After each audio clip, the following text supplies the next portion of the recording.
Est-ce que la France est devenue un paradis fiscal pour les ultra-riches? Oui, la France est un paradis fiscal pour milliardaires. Les ultra-riches ne gagnent pas leurs revenus via des salaires, mais via des revenus du capital qu'ils mettent dans des holdings. Ça, c'est permis, ça s'appelle de l'optimisation fiscale. Et c'est comme ça qu'ils échappent à l'impôt. Et en réalité, la France taxe moins les milliardaires que les États-Unis. Parce qu'aux États-Unis, il y a des taxes sur les dividendes. Et donc, in fine, si Bernard Arnault voulait s'expatrier dans les États-Unis de Donald Trump, il paierait plus d'impôts qu'aujourd'hui en France.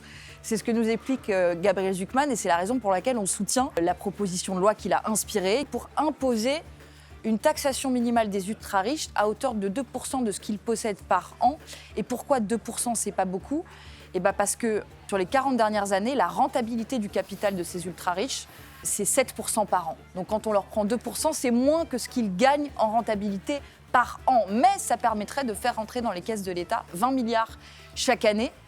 C'est à peu près le déficit, par exemple, du système privé de retraite. Il faut tous qu'on revienne à un peu de raison, je crois. Évidemment qu'il y a des économies à faire dans les dépenses publiques. Évidemment que, par exemple, je parlais de l'URSSAF tout à l'heure. Sincèrement, peut-être que ça pourrait être plus simple. Mais voilà, il faut aussi voir que, oui, la France est un paradis fiscal pour milliardaires. Oui, c'est un paradis fiscal.